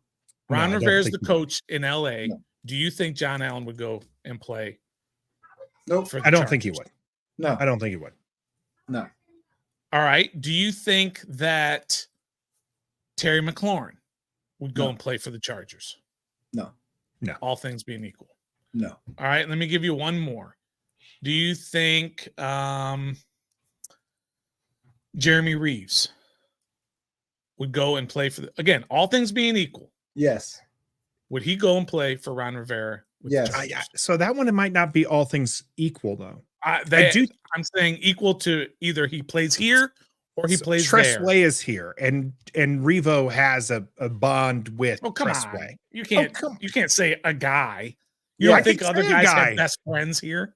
I say yes, he would go play for Ron. Why Reeves, is he different? would Only be somebody who Tressway? Yeah, that's it. Okay. Tressway and Jeremy Reeves. Tress wouldn't go, but if some reason Tressway ended up over there and Coach Rivera was there, yes, Reeves would definitely do it. If we take away the Tressway aspect, I am with Trev. Trev, I'm with you. Trev. We haven't done that one in a while. No. I agreed. Reeves would be someone who I think would go. That situation's a little different. Mm-hmm. Terry McLaurin is a player who has earned the respect of the league, has fought his way into being recognized as one of the league's best wide receivers. Okay. Jonathan Allen is one of the best NFL players. He is ranked in the top 50 of the NFL players. Probably won't be this next season, but this season, what was he, 35? I mean, he was up there. Mm-hmm. Right? Yeah, he was top. Yeah, he's not somebody who needs to tie himself to a coach like that. Reeves, on the other hand, spent his entire career bouncing back and forth from the practice squad to the active roster. And Ron Rivera was the coach who believed in him. Ron Rivera was the person who kept him on this roster, who gave him that starting chance, who led him and coached him into being an all-pro special teams player, a NFL PA all-pros. He's all-pro Revo, largely because of the work that Coach Ron Rivera and the leadership and the mentorship that he provided Jeremy Reeves. So yes, Jeremy Reeves would absolutely follow Ron Rivera. Well, I will say that I think, shocker, I think you're both wrong on this. Okay. I think they would go play for Ron Rivera. I think they respect the heck out of Ron Rivera. You don't win games, dog. Right. But they've been losing games, and therefore they're frustrated with it. But I don't think they've lost faith that Ron Rivera would lead them to wins in the right situation. I think John Allen would go play for Ron Rivera any day of the week. And I think Terry McLaurin would, and Jeremy Reeves would, and Tress Way would. All these guys who are leaders and who are respected players, I think that they would go and play for Ron Rivera. No, bro. And Gus, I got to jump on Gus again. I'm not talking about, I'm saying the money's equal. He's offered the same money here as he's offered out there. Everything is equal. I don't see how you would want to go play for a man that led you for the past 4 years to nothing but mediocrity. Yeah. Why would you? He hasn't been great on that. You could still be his friend and go out and have drinks and dinner and hang out, but I wouldn't go necessarily play for that man and repeat the same thing I did, just in a bigger, better city like LA. All right, next hypothetical that kind of piggybacks on that. Okay.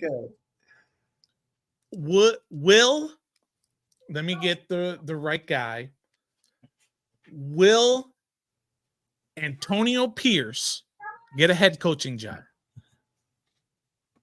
They've lost more than they've won since he's taken over. Yes, he's going to stay at the Raiders. He's a loser. The Raiders are different, though, right? The Raiders are different. They have Devontae Adams, bro. They have Crosby. What I'm saying, though, is if you look at their ownership, the Davis ownership, they go with some off-the-wall things, all right? I will say that Pierce's chance at being a head coach have absolutely taken a dive after the initial hype. But I can absolutely, so I don't think he's going to get a head coaching job. I do think that he will, because what was he before for them? He's like a linebacker coach, wasn't he? Yeah, he declined to. So. He came from Arizona State. All right, too. Antonio Pierce. Yeah. All right, I don't think he's going to be a Dallas week. Why are we talking about this? Wait, we're going to get back to it. Stoner's trying to make a point, so okay. But I'm generally curious about these things. Okay. Is Brandon Staley going to get a head coaching job? No, he's going to have again. Are we talking next season? I didn't say next season. Eventually, he'll probably get a head coaching job. Of course, he will. All Jack these guys Del Rio had 2 head coaching jobs. You see this back and forth. Jack Del Rio won, like he actually won some games as a head coach. Brandon Staley. But how come he's still not a head coach? Because Brandon Staley weren't the Chargers in the playoffs, or they were just missed the playoffs? That's what it was. No, they missed the playoffs. Yeah, they can never close the game out. The point is Herbert and a Bosa twin, and Khalil. The point is, coaches get recycled all the time, and people go and play for them. If Ron Rivera, if he wants to, he will be a head coach again. If he will not, bro. Of course he will. I think he's going to retire. The league is going to let's his track record be like. My point is, in all of this, I know we want to get back to Dallas. But the point in all of this, other than Ron Rivera, because he's literally got like 4 days left with us. The point in all of this is that because you asked the question originally, Nathan, when you asked about culture. Yeah. Right. I didn't expect it to be a 15-minute conversation. But the point is, the culture is bad on the field because they lost. It's not bad because they lost respect for Ron Rivera. And that's the truth. These guys would play for Ron Rivera again if the I don't situation know. came up. I don't know. Jonathan Allen says he wants out, and there's going to be a new coach next year. He just wants out of Washington because he's been in this situation. Not if there's a new coach coming in. We'll see all about that and how that's all going to be handled going forward. It was Again, a good tangent, plenty of time. Fantastic tangent. Plenty of time as far as that is concerned and who's going to go there. Ron Rivera, likely not the coach in 4 days. He is the coach for this game. So is Eric Bieniemy, and Sam Howell is going to be QB1 for this game. Melinda had asked us, y'all talk about how bad our O-line is and our defense is. So why do we think Howell should have had a lot better year than he did while also throwing the ball like the down Fouts Chargers? He did air it out quite a bit, Melinda, and he had some good moments, but even then he had some bad moments. Here for Dallas, Trev. Yeah. We've been very hard on him. He played 3 solid quarters. I'm not going to say good, but solid quarters against the San Francisco 49ers, who have a good defense. We're a good team. Can he do the same? Can we see, maybe even dare speak it into existence, 4 solid quarters from our QB1 in Sam Howell? Yeah. This year I feel like Dallas has given up more defensively than San Francisco this year. San Francisco, they've lost, but whatever. But I feel like Dallas they've lost some games they shouldn't have lost, and that's because of their defense. Their offense is really good. Their defense is still good, don't get me wrong, but I feel like of the two, the defense is the more of the letdown. So I feel like Sam can just come out there and just ball. Do what you did against San Francisco, but make it last 4 quarters. But you've also got to pair that with EB. You got to put Sam in the right position to do what he did against San Francisco. Whatever that game plan was working. It was great. It was 13-10 at halftime. And we had a chance to come out at halftime and take the lead. But like every year, we always come out 3 and out after halftime and get the ball, no matter who's the coach, who's the quarterback. It just happens. But anyways. So, yeah. We were only down. It was 20-10. Yeah. And at the end of the 3rd quarter, it looked like Washington was going to score. But then at the start of the 4th quarter, you have an interception. Sam is just not good at home. He's just not good at home. He throws a lot of picks at home. So, yes, to answer your question, he does have a chance because, like I said, the defense is a little more bendable, not break than San Francisco, but also at the same time, they're not a slouch defense. And they're playing for something. So they're going to be hungry. And it's against Washington. And they love embarrassing us. And we're playing at home, right? Mm-hmm. So, yes, he has a chance, but likely, probably not. Yeah, I don't think he has a shot at all. There's way too many factors going against him. He's a shot quarterback this year. His confidence is gone. Mm-hmm. He shouldn't even be playing. That's got to be in the back of his mind somewhere because Jacoby should be playing, if not for this hamstring injury, right? He got benched. Yeah. So Jacoby was supposed to be the starter against San Francisco and probably against Dallas here. So he should have been benched, and Sam knows it. Okay, well, then why not start Jake Fromm? Well, there was a lot of calls for Jake Fromm. And I mean, just to back up. A lot of Jake Fromm calls. If he's been benched 2 games and the next man up is Jacoby, then why not just go to Jake Fromm? Well, I got 4 words for you. Or maybe I just need 2 words for you. What? Terry McLaurin. Terry McLaurin would not stand for that. And that's one of those things that Ron will play till the end. He will fight to the end because Terry McLaurin deserves it. Jonathan Allen deserves to put the best players out there to try and win the game. They deserve that. And Ron will give that to them. Instead, he will not go out there and he will not tank the game. There's not a player. There is not a coach that wants to lose this week to Dallas. So Jared asks, what happens if we accidentally upset Dallas? I know I would be happy. I know Stoner would be happy. Trev, where do you stand on that? What happens if we accidentally upset Dallas? Are you happy? I've got I'm a list happy. here of things that, why wouldn't you be? You just, I mean, this is your team winning. It's winning against our most hated rival. we haven't won a game in 7 games. There's one. To know what it feels like to win again. We ruined something that Dallas is playing for, whether it's a playoff berth or a playoff seed. I think if they lose and Philadelphia beats the Giants, they have to win to be the 1 seed. Yeah, if they lose, Philly's a 1 well, seed. Right? 49ers locked up the 1 seed. It's the NFC East is what it is. This is the division. Getting to the hosting game. And we won a game. And we just repeat last year. Being a spoiler for Dallas. So I'll be happy. But it's not going to be like, yo, whoever's coming in might want to look at this game with Sam Howell or any player on for that matter. Like if Jonathan Allen has 4 sacks, cool. If Deron Payne has 4 sacks and a forced fumble, a tip pass, cool. If St. Juice plays and has 2 pick-six to the house, cool. But nothing from this game is going to make me say, hey, keep him around next year, other than Sam Cosmi, who's been doing it all year long. Sam has actually Sam Cosmi has been the best Sam on the team. Yes. For the record, because there's a lot of people who agree with the Big Dub Network. Thanks for joining us tonight, Big Dub. If we beat Dallas, then I'm done with this team. And Locked On Laws, if we upset, we screw ourselves. Put that back up there. I can't believe what I'm seeing. If we beat Dallas, then you're done with this team. People want that number 2 pick, bro. It is imagine telling that to your grandfathers and your fathers who have been fans of this team forever, that you don't want them, that you will quit being a fan if they beat Dallas. That doesn't even make sense.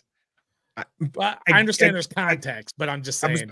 And yes, I think a lot there. That sentiment is not alone, right? They're not alone in thinking that. There are plenty of people. In fact, just a few weeks ago, 60% of the fan base who were polled said they would rather Washington lose out for a better draft pick.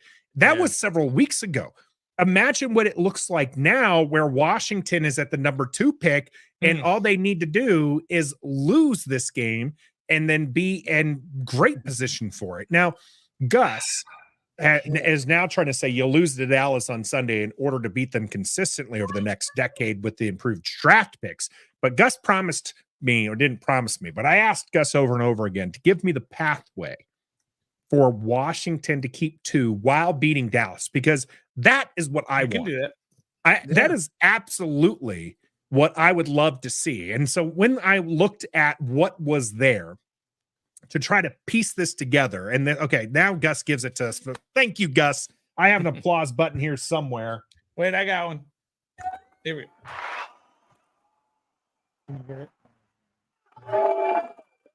Good work here, Gus. So if Washington beats Dallas, this is the scenario we need to happen to keep the number 2 pick. Thanks again, Gus, for this. New England beats the Jets. New Orleans beats Atlanta. Arizona stuns Seattle, which is not out of the realm of possibility after beating the Eagles. And then in overtime, Sam throws a walk-off bomb to Terry as he does the cutthroat gesture to Parsons. Ron retires greater than 500, and we still have the number two pick. Everybody wins 30-24. Here's another winner. I love it. You could actually lose this game, and I don't have the exact scenario in front. You could actually lose this game and fall to number 4. Yep. So, you could win and fall to 7. You could also win and stay at 2 and anywhere in between. And you can lose and stay at 2, but you could also lose and fall to 4.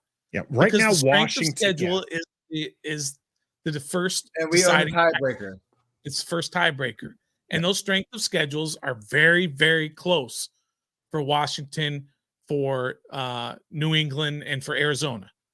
And so their strength of schedule could drop based on what everybody else in the league does. The guy who does the playoff position for Football Night in America, Steve something, Kornacki, his tweet about it has been circulating. So if you guys can out there listening and watching, go check him out on Twitter. He explains it to a T, exactly what we're saying, but he's in a more fantastic for that. He's for the playoff coverage. He does it for Election. the politics and elections and stuff. He's fantastic with that.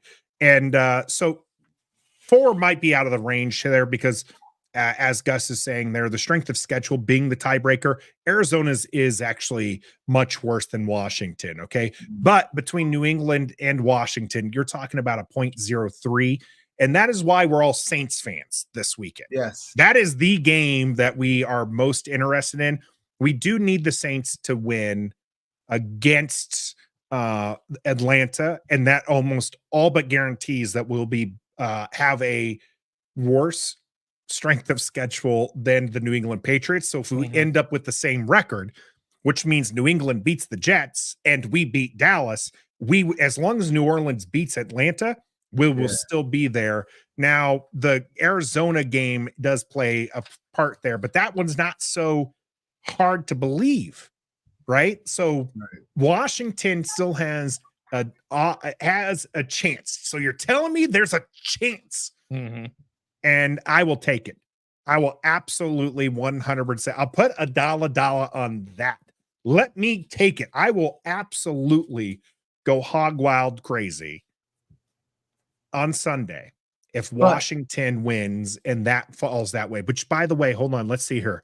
We play at 3:25 on 4:25. 4:25. Sorry. I'm in Central Time. So 4:25 and let's see. The games we need are the Jets Patriots playing at noon, the Falcons Saints playing at noon, and Arizona Cardinals playing right there at 4:25 as well. So noon would be 1:00. Yeah. So same time. So we will know at least on the New Orleans and the Patriots front first thing. So yeah, I'm telling you right now, if the Patriots win and the Saints win, and you weren't cheering on Arizona and Washington, I don't know what to tell you. I really don't. I try not to tell people how to fan, but I might lose my dang on mind if that happens and it's 4:25 and we're streaming the play-by-play and commentary and you've come to join us and you're cheering on Dallas against us because there's a chance. There's an absolute chance there for that to happen. There's a chance.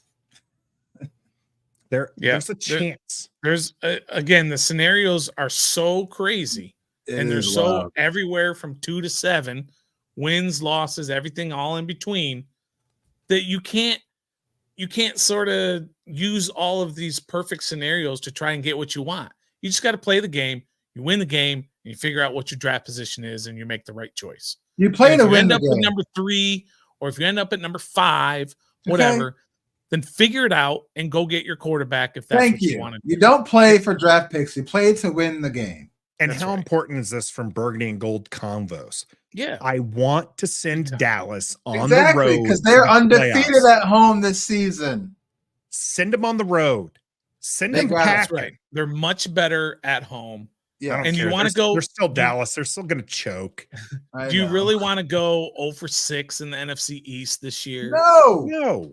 You know, do you want to just have all of this embarrassment? It's 4-13 record going into the offseason with 8 straight losses. 5-12, baby. Hey, I said 12-5. I just didn't know it'd be the other way around. Just had it flip flop. You're like, oh, don't losses come first? Yeah. Do you remember when the Redskins did that one year? They on their webpage they listed the NFC East standings and they listed it from the bottom to the top. Oh, so I do remember. Was number 1. Yes, Snyderism there. That was absolutely Snyderism. Jim McDonald, number 2 pick, might be the first sign Snyder curse is lifting off of us. How about this? The number 2 pick, we had a number 2 pick under Snyder. So I'm not going to get too carried away with that. As far as lifting the curse, I will think the curse is lifted when Washington has an 11-win season, when we are throwing a Super Bowl parade because we want them to win. And that's exactly what we're going to be talking about in the cool down. We've got your game predictions. Make sure you get yours in the chat. Let us know how you think the game is going to go. And of course, we'll be doing dollar as well. So stick with us here for the cool down.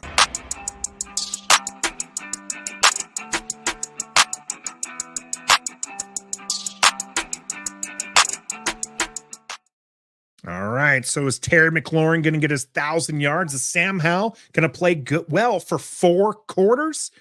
Or is Dallas going to roll right over Washington as most of the people in our prediction voted? So we had 1,500 people vote, 69%. Nice. Vote for Dallas Cowboys. Obviously not nice. 69. It was a joke. Get over it. Most of the people there obviously are counting on Dallas to help us move up in the draft. That's from Final Boss. Crimson Wolf, go Cowgirls. Need that pick. Go 49ers God. in the playoffs. Tony Gonzalez, teams are built from the top down. Great administration, great management, knowledgeable, competent GM, great front office, great supporting staff, great facilities, great trainers. Go Dallas is what Yeah, get that 32-inch out the locker room, bro. That's embarrassing. Y'all see that? Oh my goodness. Oh my goodness. San Francisco was watching the end result of that Arizona and Eagles game. And that thing, I loved someone's comment. It was one of the beat reporters that it was maybe it was somebody else. It was the Michael Scott flat screen. If you're a fan of The Office, that paints exactly the picture you need for what is up there. That TV looked like the first TV I ever bought myself all the way back in 2003. And I was so cheap. I didn't even pay the extra $50 for the flat screen. I went with the bubble screen, and I kept that thing for 5 years. And the only reason why I upgraded is because I was treated by my dad and my brother because they got sick and tired of me playing Call of Duty with them on this old screen. They're like, you need a better screen to be playing Call of Duty with this because you're costing us all these games. And but yeah, that's what that TV looked like. The thing that I bought as a young airman back in 2003. Let's get to the game. Big Dub, man, you're cracking me up. Love having you here. 100 Dallas, 0 for Washington. Bosky with the 42-13 Dallas. Teddy 42-17 Washington. Dallas is going to put up 35 plus on Washington. Comes from Locked on Law. Mike, more spreadsheets will be coming. We got a lot of that coming there. Wait till you see our off-season content. We got a lot of good stuff planned.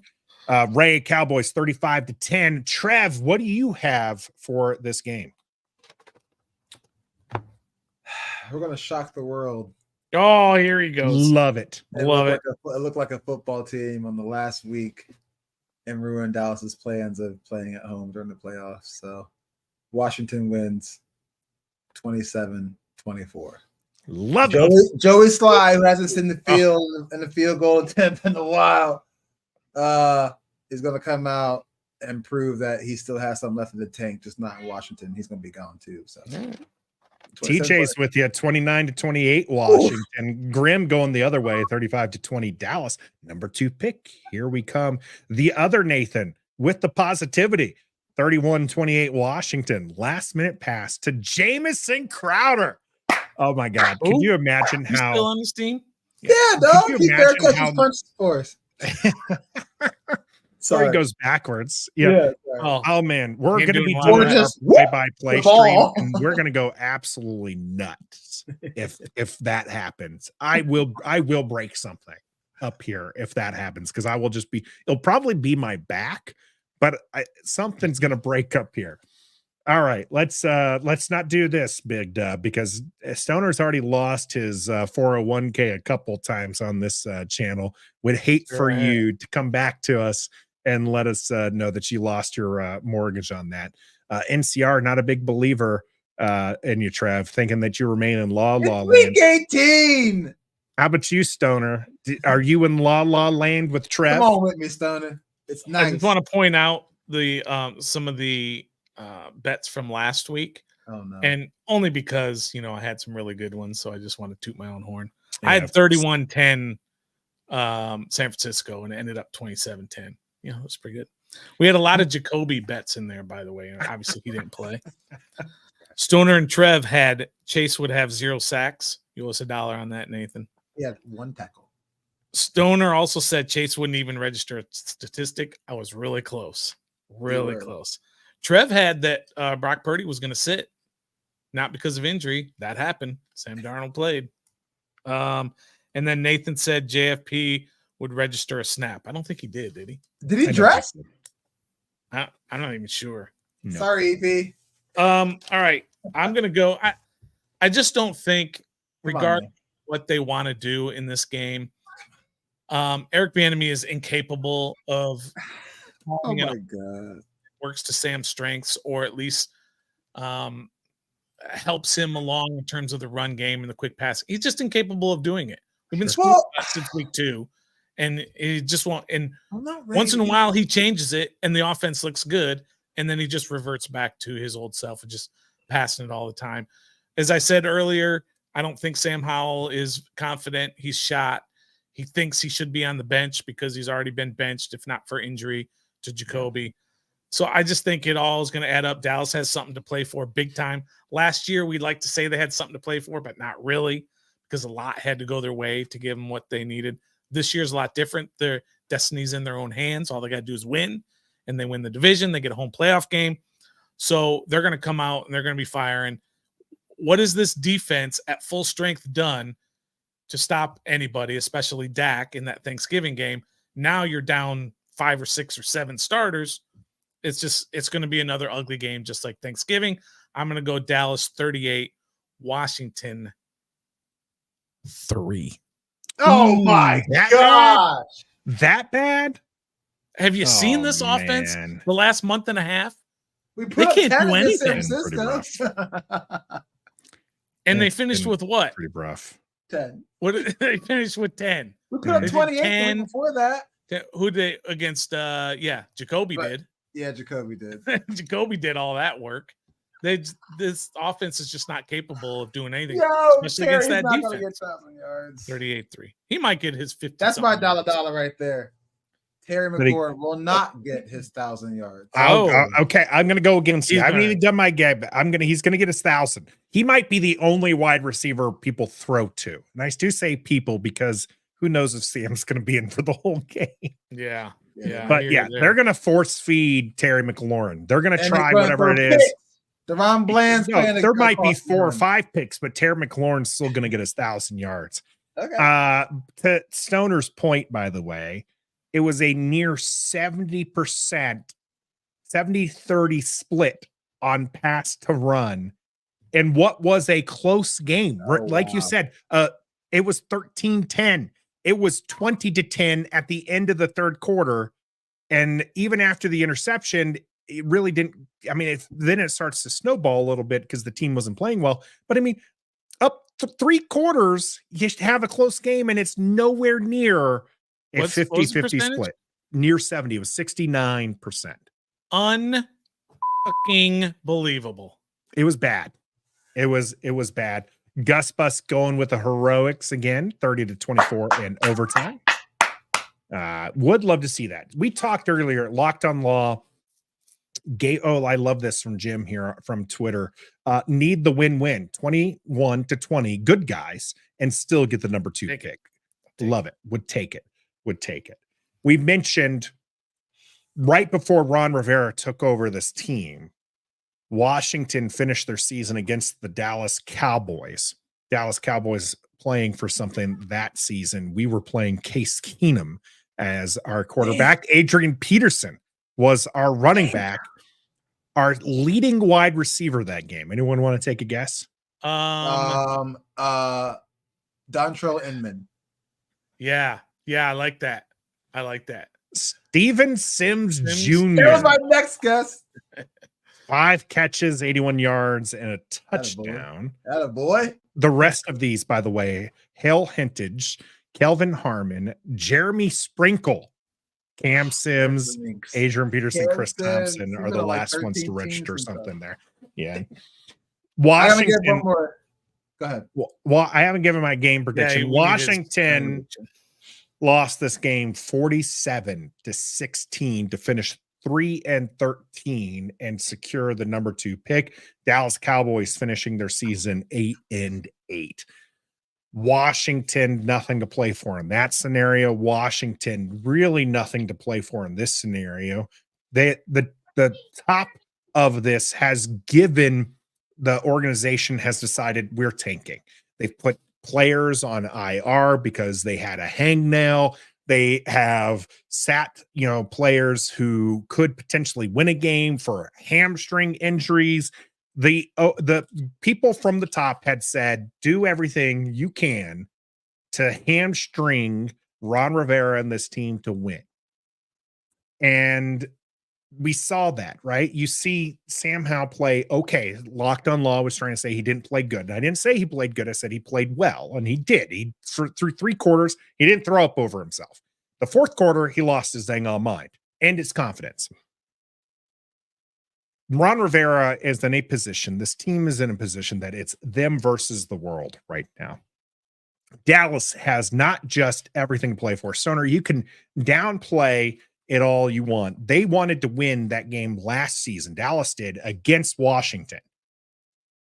And they were losing. They were losing to the point that they were like, okay, not only were they losing, the way that the games were going against them. So then they start pulling the players because they're like, okay, we don't need to win this game because all the other things. So we are going to give up, which they did. By the 4th quarter, they gave up. I understand that. We're not going to see that from these Dallas Cowboys. They're going to play all 4 quarters against it. And Washington by no means should win this game. But you know what? I don't care. I'm picking Washington. Let's end this on some positivity. And Trev, we can't have this. We can't have this Nathan going crazy. Yes, we can. Yes, we can. Washington's going to win this one in overtime, and it is going to be a walk-off touchdown. I don't want no field goal. I don't want a back and forth. I want the Hasselbeck. We're going to take the ball and we're going to win the game. And it's going to be Jahan Dotson. Are you putting that in your dollar? I'm going to do it. Might as well. My dollar season has not gone well. So let's do it. Let's do it. So the Jahan Dotson walk-off TD. Might as well. Can I entice you into a sizable bet? Like, I don't know, $20,000? Can I entice you into that? No. I'm not even putting a real dollar on this one. I'm putting a dollar. Yeah. Did I give an actual score? Let me give an actual score. I still don't have your actual score. We'll go 37-31. 37-31. This defense is still pretty bad. Washington. I can't believe you two have both picked Washington. You are delusional, but hey, that's you guys. Didn't you pick? Who did you pick? I thought you picked Washington. I got 38-3 Dallas. Oh, that's right. Dallas is probably going to win this game, but I'm not picking Dallas. All right. Okay. There's too much negativity in our lives. I have a dollar for you. What's up? First offensive play for Washington is either a bubble screen or slant to Terry McLaurin. I like it. I mean, they're going to do that because, like you said, they're going to be throwing to him often to get him that 54 yards. So you're not going to go against that? No, I like it. And Gregory, I'm clean. Okay, I'm absolutely clean.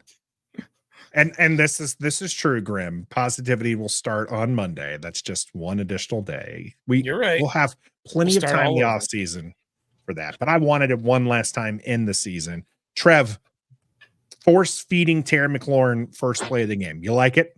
No, it's obvious.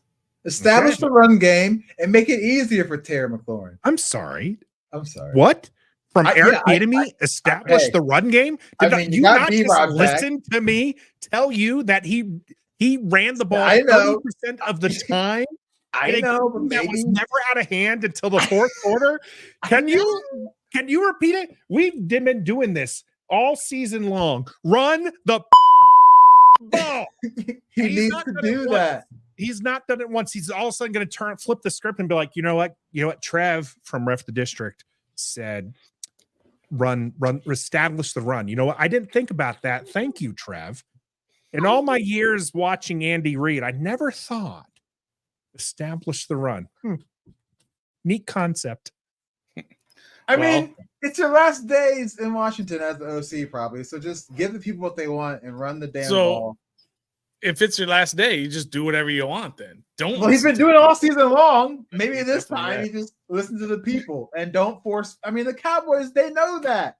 They know Terry's trying to get 1,000 yards. They're not Sure. going to put Gilly Lock on him because he gets abused. They're going to put So Deron Bland on there. Throw a bubble screen to him. They're going to Terry's force not- feed it to him. How about this one First from play. NCR? Yeah, so I Trev's got to go against after us. this one. All right, NCR here.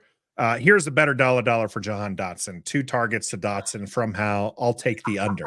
Yeah, so Over under 2 targets for Jahan Dotson. That actually is spot on. Actually, he's that wide actually. receiver 1 this year. He gonna beat Terry McLaurin. Oh man, do not remind me of all my bad takes. We could probably do a supercut of all of our bad takes.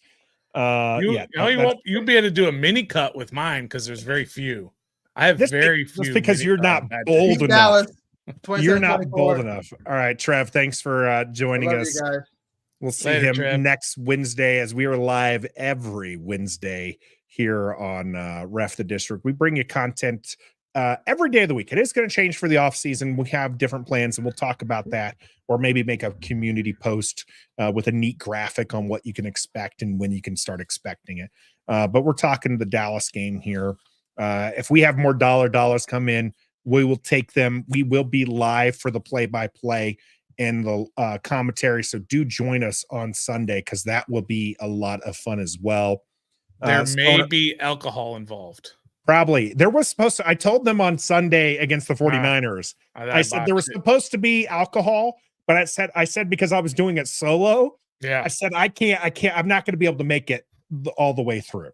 If you've never seen Nathan have a imbibe in a few, it only takes 1 or 2, and he is a lightweight like you wouldn't believe. Exact opposite. My German, Irish, Scottish. You have no idea. We're not going to have this debate on the channel. We are going to go to our survivor pick unless there's a dollar waiting for. We have a new entrant into the possible survivor pick. Thanks to a QB change. Thanks to a QB change. That's absolutely right. All year, look, if you haven't been following our survivor picks, we had 372 entrants into the JP Finley survivor pool. And we are one of only 4 people left. We've gotten 17 straight survivor picks correctly. And we've stuck to a certain formula. We have 4 criteria. 1 is you're playing at home. 2, the computer has decided you're a huge favorite. So you would be somewhere in the 60 to 70% win probability. 3, you have a good quarterback. And 4, the team you're playing has a terrible quarterback. And we've used that all the way to 17 consecutive wins. So using that theory now, here are our choices that we're going with. The Saints are playing at home. They're a 63% win probability. They have Derek Carr at quarterback, and they're playing the Falcons, who are probably starting Taylor Heineke. Okay, that's one choice. Another choice is the Raiders are playing at home, although they don't have a good quarterback, but they're playing against the Broncos, and they're a 61% chance to win. The third one is the Packers are playing at home. They have something to play for also, by the way, against the Bears. But the Bears do have a pretty good quarterback, and the Packers do have their quarterback. Here's the late entrant, Nathan. Do you know who it is? I'm looking at it over it. Are you going to go with Chargers Chiefs? Cincinnati Bengals. Oh, that is a guess. Are playing Cleveland, and their 5th string quarterback, right? Because the Browns have nothing to win, nothing to go for. They're locked into their playoff seed, 3 seed, I believe. Okay, so they're playing their 5th stringer, and I don't even remember who it is. I just know they're sitting Flacco, and they're starting somebody who they haven't started all year. Do you trust Browning? I kind of like it. Bengals are playing at home, and they are a 75.6% win probability. Do we go with the Bengals? But it's Jake Browning. It doesn't fit our criteria. Why don't we tie our lot with the Commanders and go with the Saints? Washington, we're cheering on the Saints anyways. We can just lock it all together. And then maybe behind the scenes, I'll tell you to go with the Cincinnati pick. But right now, for All the right. channel, let's lock it in with the with our franchise and go there. right. Mike H, thank you for the donation. Oh, I have the sound all the way down. There you go. Good show. We do appreciate it. And as Roger mentioned, be a fan, hit that like button and support the channel. Share it with people. We had a great 2023 year. We're hoping 24 is even better, and we need your support to make sure that happens. We appreciate everybody joining us. We will have content tomorrow and Friday coming out, and then we'll be live for Sunday. So make sure you tune in for that. We do appreciate everything coming. And there was one more thing here, and it was from Gus. No Wizards talk. So there is some trade rumors with Kuzma that are coming up that he might be traded away. We are still trying to find a good way to incorporate the rest of our DC fandom and sports into the channel. I will tell you straight up, okay? We, for a long time, posted Wizards content, Nationals content, and we had Caps content. And when that was a solo show or the lead topic for a show, numbers went poof. Okay, so we appreciate those people who do want that talk, and we want to incorporate that talk in some way. I guess he was just joking here. Yeah, there are people who would love that. And there was things that I did want to, like I said, we're going to try to find ways to incorporate. It will probably be a secondary or even tertiary thing, a third, fourth type thing we do, but we are looking to get there. And we appreciate you. Hey, Scotty, we hope everyone has a good new year. For 2024. We didn't even get to New Year's resolutions, but I'm already wrapping up the show. So maybe that's something you and I can talk about on Sunday when we do the play-by-play for the Dallas Cowboys being hosted by our Washington Commanders in the season finale. I'm Nathan Perry. That's the Stoner. Trev was with us, but he had to leave a little bit early, and you didn't because you stuck with us. So we appreciate you.